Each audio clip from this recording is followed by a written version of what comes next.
Halo sahabat sosial, apa kabar semuanya? Semoga kalian semua baik-baik saja, sehat, dan berbahagia.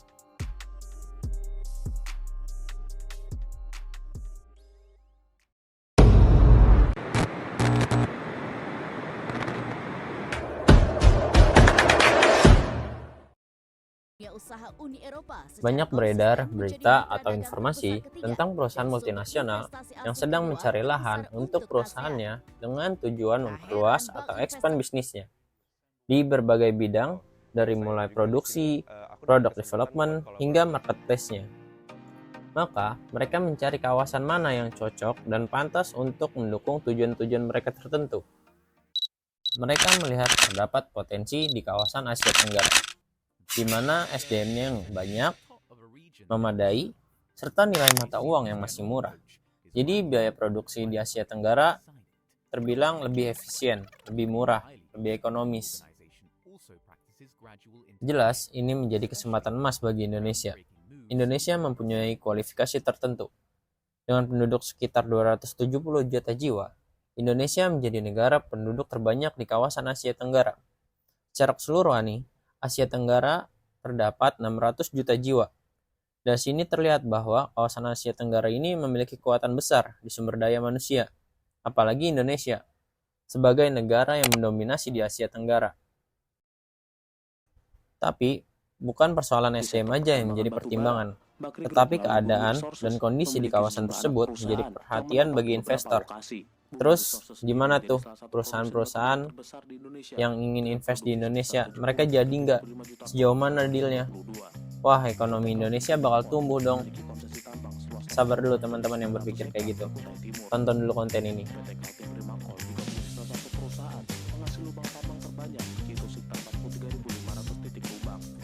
Asia Tenggara menjadi sasaran perusahaan multinasional karena lokasinya yang strategis dan diprediksi akan mengalami bonus demografi. Karena pertumbuhan generasi muda yang terus meningkat setiap tahunnya, hal ini membuat kawasan Asia Tenggara menjadi incaran bagi para investor asing.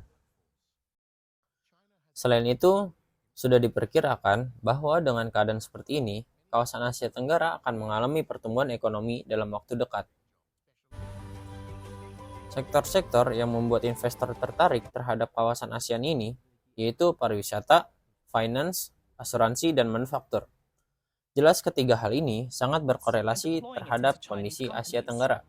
Dengan penduduk dan lokasi yang strategis, menjadikan kondisi tersebut sangat mendukung secara keadaan. Jelas Singapura menjadi negara yang paling diminati bagi para investor, karena Singapura memiliki awareness terhadap FDI, atau investasi asing, sehingga menjadikan Singapura ini menjadi negara pusat berbisnis, atau biasa disebut hub bisnis di kawasan Asia Tenggara. Artinya, trust FDI terhadap Singapura ini sangat tinggi. Terus, keberhasilan kebijakan pemerintah Vietnam untuk menarik investor asing terus meningkat sejak 2016.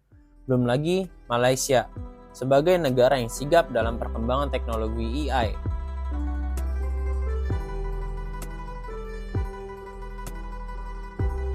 Nah, oke.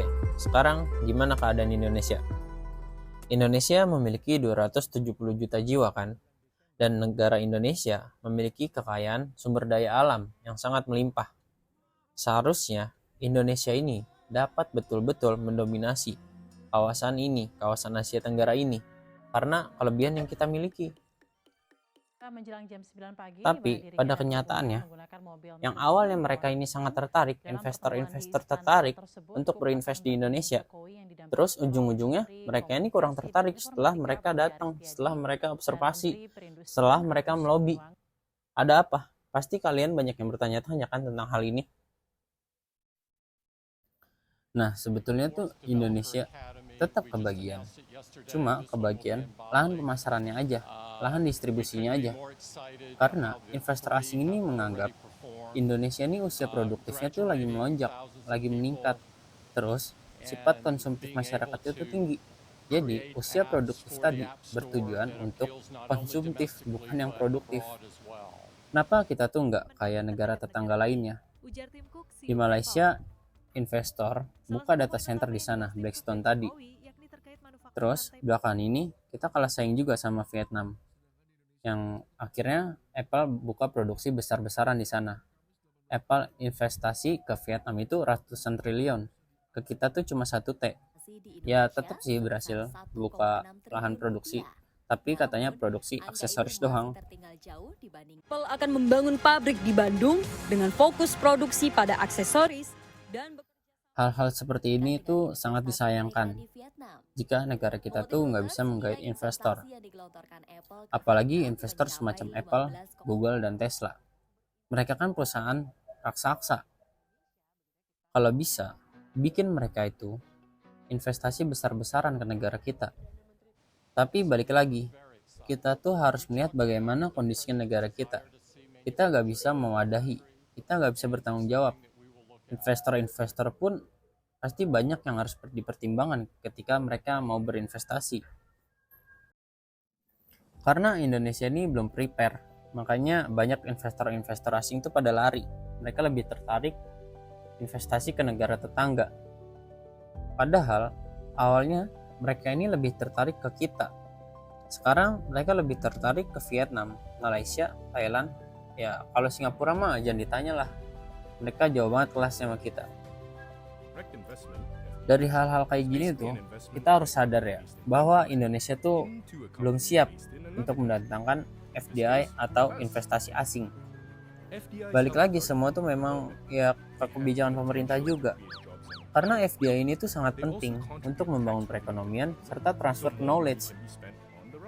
Terus kalau misalkan nanti FDI udah masuk ke negara kita nih, kita juga harus lebih siap dan bisa bekerja sama. Harus bisa win-win solution.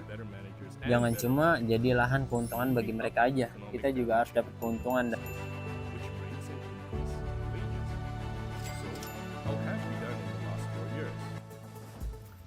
Baru aja kita tuh kalah saing sama Vietnam untuk menarik mega company Apple. Apple di Vietnam itu buka produksi besar-besaran, perangkat jadi di sana, HP dibikin sana. Nah kalau di Indonesia sama, bikin juga produksi, tapi produksi aksesoris.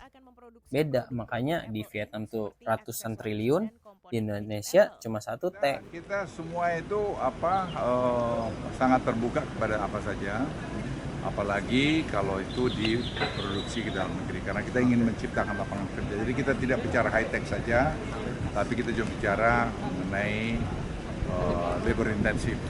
Jadi seperti garment yang ada sekarang sedang Apple tuh awalnya emang dia bener-bener niat investasi ke Indonesia besar-besaran lah, buka produksi besar-besaran. Mereka melobi Indonesia kan akhirnya tuh, tapi ujung-ujungnya nih Indonesia nggak bisa memenuhi negosiasi tersebut. Ya katanya Apple tuh minta tax holiday selama 50 tahun, seperti di Vietnam. Ya dihitung-hitung mungkin menurut Apple tuh testimoni lah kalau lahannya bagus bakal dibayar gitu setelah 50 tahun. Ya tapi kalau persoalan ini tuh gue masih setuju nggak setuju sih, karena takutnya tuh emang Indonesia tuh bener nggak sanggup masih 50 tax holiday. Takutnya ini mempengaruhi keberlangsungan perekonomian gitu kan, soalnya kan pajak. Terus takut juga investor-investor tuh juga bakal minta hal yang sama gitu, karena dianggap nggak adil kalau cuma Apple doang yang dikasih. Nah, sebetulnya itu bukan semata-mata persoalan tax holiday tadi. Sebetulnya kalau itu mungkin masih bisa dinegosiasiin lah ya. Apple juga duitnya banyak lah untuk urusan tax holiday. Dia bisa, mungkin masih bisa nego-nego lagi lah.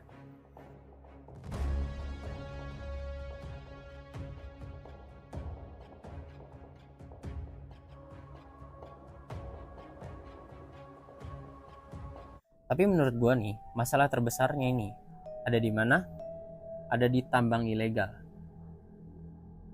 Kenapa? Kok tiba-tiba tambang ilegal? Kok ngurusin banget tuh Apple sama tambang ilegal kita? Ya jelas Apple menyoroti hal ini, memperhatikan hal ini. Karena kalau Apple berhasil nih, realisasi deal nih, Apple produksi besar-besaran di sini. Apple itu rencananya bakal memanfaatkan sumber daya alam Indonesia. Mereka memanfaatkan timah dari sini. Salah satunya kan timah ini dikelola oleh perusahaan-perusahaan tambang. Nah, konon katanya nih, informasi yang beredar, tambang di Indonesia ini banyak mafianya, jadi lahan korupsi lah. Izin-izin IUP-nya itu ilegal, izin-izin usaha pertambangannya itu ilegal. Terus informasi lain juga menyatakan bahwa ada salah satu perusahaan elektronik besar, itu timahnya berasal dari perusahaan ilegal tadi nih. Jelas Apple tuh nggak mau perusahaan ini jadi ke bawah-bawah ribet aliran duit kotor tadi. Recehan-recehan gini nih males nih Apple. Makanya dia nggak mau. Dia maunya yang jelas-jelas aja. Karena ada urusan-urusan atau permainan-permainan kotor gini, Apple tuh jadi malas produksi perangkatnya di sini. Nggak jadi tuh Apple produksi iPhone yang kalian pengen di sini tuh nggak jadi. Dan akhirnya mereka cuma bisa produksi aksesoris dan buka bootcamp di sini. Sayang banget kan kita tuh kehilangan Apple yang tadinya punya niatan produksi di sini. Akhirnya cuma investasi aksesoris dan perentelan ya. Tapi ya udah biasalah. Udah biasa tuh FDA itu kabur, bukan cuma Apple. Google juga jadi males, Tesla juga jadi males investasi ke sini. Ya karena tuh apa ya? Banyak preman-premannya di sini tuh harus bayar setoran sama yang elit-elit itu. Jadi ya investor asing tuh banyak mikir lah. Mereka tuh jijik gitu, males. Ya gue harap ini tuh jadi evaluasi ya bagi kita semua, supaya kita tuh lebih sigap dan lebih memperhatikan hal seperti ini, supaya FDA ini masuk gitu, supaya FDA ini tertarik ke Indonesia, invest ke Indonesia, agar Indonesia tuh dapat memanfaatkan dan dapat bersaing sama negara-negara lain, ya minimal Asia Tenggara lah. Oke, sekian konten gue kali ini. Terima kasih sudah menonton sampai habis. Kurang lebihnya mohon maaf jika ada kekurangan atau kritik atau komentar, silakan ditulis saja, disampaikan saja. Thank you semuanya, sehat-sehat. Sampai jumpa di konten selanjutnya.